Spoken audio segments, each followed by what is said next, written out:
Siamo giunti alla terza corsa.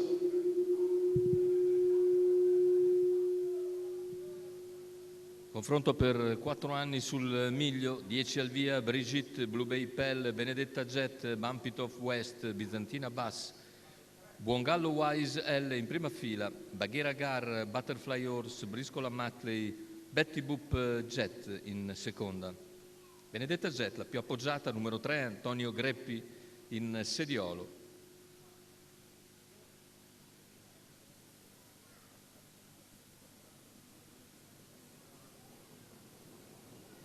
Partenza sono veloci Blue Bay Pell e Benedetta Jet con al largo Buongallo Wise L. In vantaggio Blue Bay Pell, Benedetta si accoda, poi Buongallo Wise in terza posizione davanti a Brigitte, segue Baghera Gare e via via tutti gli altri. Primi 200 in 14,4 con Blue Bay Pell che ha conservato il vantaggio su Benedetta Jet che si è accodata.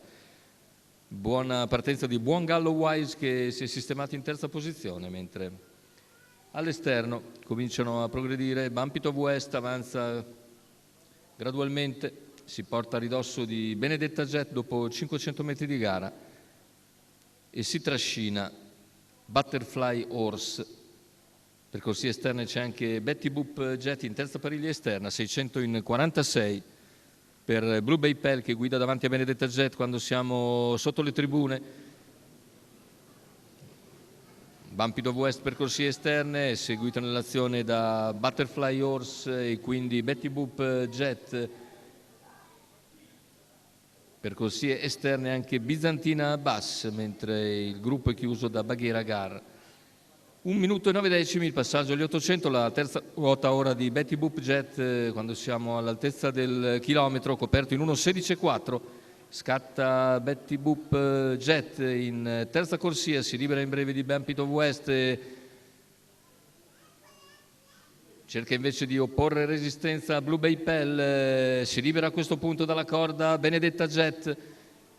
Metà della curva conclusiva con Betty Boop che insiste su Blue Bay Pell, scatta all'esterno Benedetta Jet, retta d'arrivo è passato Betty Boop Jet, ma deve vedersela con Benedetta Jet che nel finale mette in campo energie più fresche per vincere nettamente sulla stessa Betty Boop che sbaglia ai 30 metri finali e così lascia il secondo posto, forse ancora Blue Bay Pell, ma da rivedere.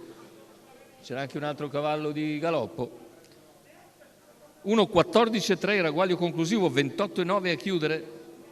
Vedete, in vantaggio Betty Boop Jet a 50 metri dal palo, viene però sopravanzato nettamente da Benedetta Jet. Betty Boop si getta di galoppo e per il secondo posto è Blue Bay Pell che si salva dal finale interno di Buongallo Wise che finisce bene, mentre di galoppo anche Baghera Gar a centropista.